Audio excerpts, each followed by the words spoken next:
Hi everyone, my name is Brandy. I am the owner and artist behind Brushed by Brandy, and welcome back to another week on my YouTube channel. This week we're going to be working on kind of this piece that's behind me. But what I'm really doing is I want to break down primers for you. I want to talk about different types of primers, what you would use them for, and then I did a side-by-side comparison because as I'm trying new products, I wanted to test the effectiveness of some of these primers. So I'm really excited to share those results with you and show you guys the process that I went through in testing these to get some real true results from them. It was really telling for me, and I hope it is for you. I hope you guys learn all you need to know about the world of primers. But let's go ahead and dig in and get started. If you enjoy this video, click that subscribe button. Here we go. My customer has brought me this beautiful piece of furniture, and it is mahogany. It is a bleeder, you guys. And she did a beautiful job actually sanding it back to the raw wood, but it presents a challenge for me because I know that refinishing it, that I have no protection left from the existing clear coat that's going to keep this piece from bleeding through. I'm going to have really strong tannins, which are oils in this wood that are going to present in my finish. This is going to be done in a white finish, so I need to give it the most durable coat possible. So I wanted to use this as an opportunity to test some primers. So I'm going to tape off some sections. I'm going to use this bottom portion here where there is absolutely zero of the clear coat left. And I'm going to tape it off and we're going to test out some primers on it.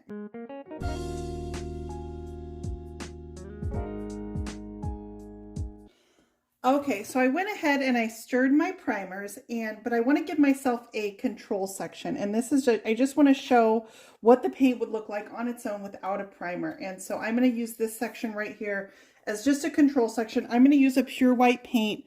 This is from Weizel, and this color is called Snow Owl. I'm fairly certain I'm going to need to sand this back off when I'm done, so I'm not too worried about it being that it's going to leave some tape lines on my painted finish. So I'm just using an artist brush, and I'm going to brush on my raw paint right over this unsealed wood, and we're just going to watch it bleed. Okay, so that is my control section. We'll just let that go. That's just going to hang out, and we'll just watch it kind of discolor. That's kind of what I'm assuming is going to happen with it. All right, the products that I want to test out with you guys are, I'm going to use Weizel, their stain primer, and this is in white. I'm going to use Zinser Bin Primer.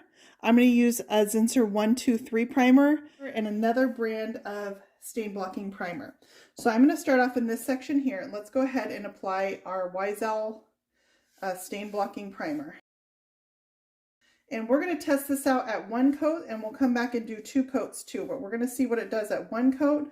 I am going to abide by recommended dry times with this because that is always important with primers, and I do want to make sure that I'm using proper use. All right, so that is my Weizel primer, and next I'm going to apply my Zinser Bin. This is a aerosol spray can, and make sure it's well shaken. And then I'm going to spray this. I'm going to try to keep it as much in my lines as I can.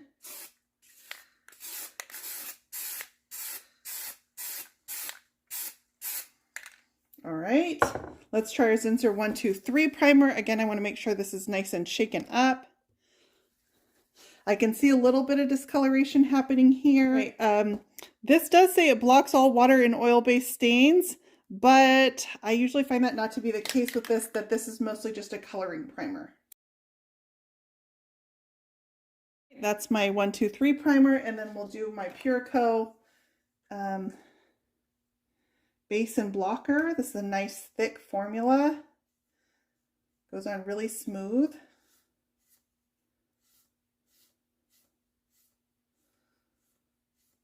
Okay, single coat there. And then my last one, which is another brand of a stain blocking primer. Okay, I can already see some discoloration in my first two that I applied. Shockingly, I don't see discoloration up here in my paint. A little bit down towards my tape line. There was a little bit of clear coat left up at the top. So this was more of a raw area. I can see this starting to discolor a little bit. So I'm going to leave these, and we're going to let these dry overnight, and I'm going to come back and we'll do a second coat as recommended and see what the results look like.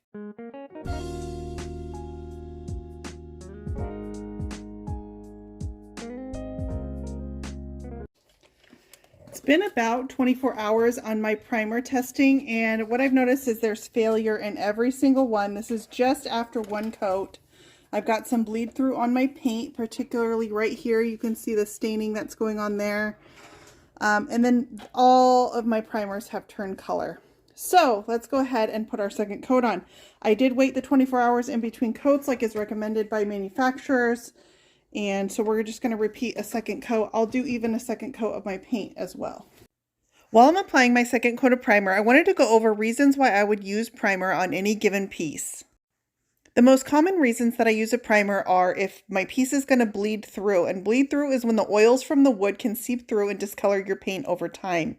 I use a stain blocking primer for this, and that encapsulates those oils in the wood and keeps them from discoloring my paint. The next reason would be for grip. If I'm painting a shiny or slick surface, sometimes you need primer for grip.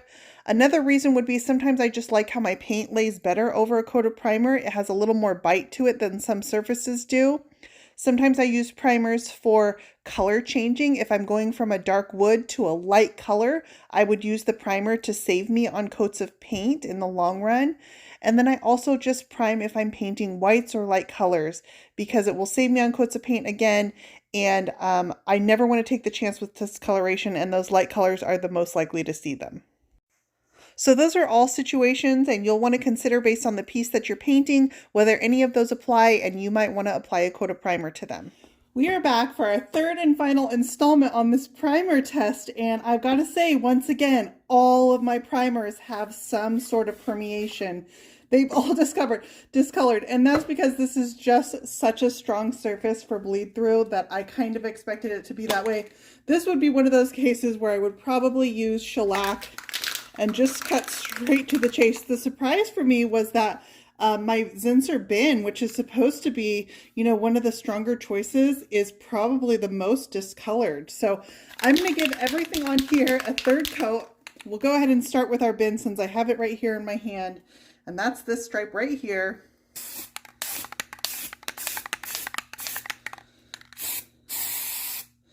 All right, nice and thick. Let's see how that does.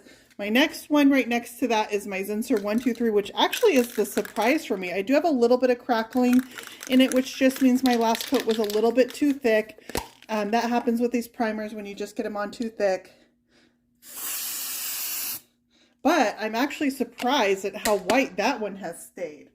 All right, let's go ahead and get my Weizel put back on again.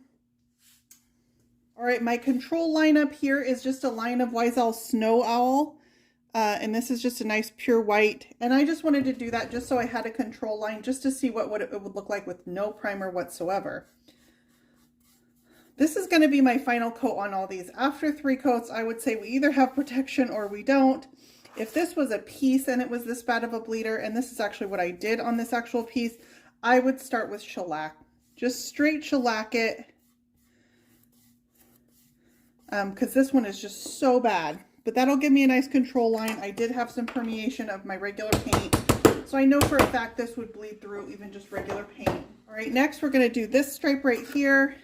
And then what I'm going to do after I get all of these on is I'm going to seal these in a clear coat, because sometimes even if it looks like your primer is white and you've totally isolated that bleed through, sometimes the moisture in a clear coat can leach those tannins through. And so even after we get these on again, I'm still going to come back and seal these in a clear coat.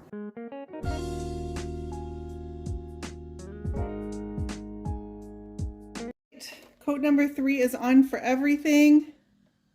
We'll give these another 24 hours. We're going on day 3 with this experiment and see what these look like.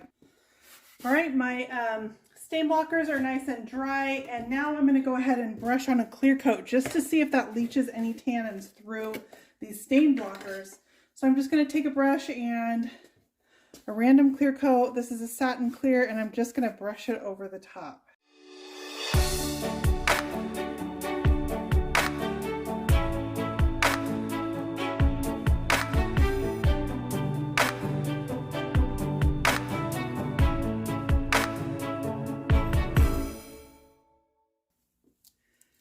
All right, and we're going to let this dry overnight, and I'm going to come back and check, but I've got a couple that really stand out to me. And this here, these two on the ends, I do have a little bit, even this 123 primer really surprised me.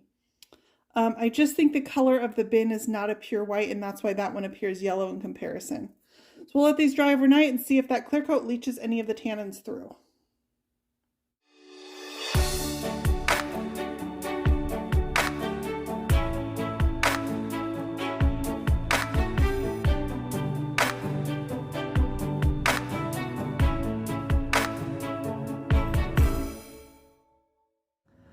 So what conclusion did I come to after testing all these primers up against each other? Well, I felt like any one of them would be one that I would use and I would trust underneath my paint. But the key is that you need to make sure that you're doing enough coats and that you're waiting for proper dry times in between each coat. Each primer showed some strengths and weaknesses, and I'm going to go through those now. So the Weizel primer, I love how it covered. I love that it comes in 4 different colors. It comes in a white, a gray, a light gray, a dark gray, and a clear. So it gives you options for no matter what color you're painting to be able to use an effective primer.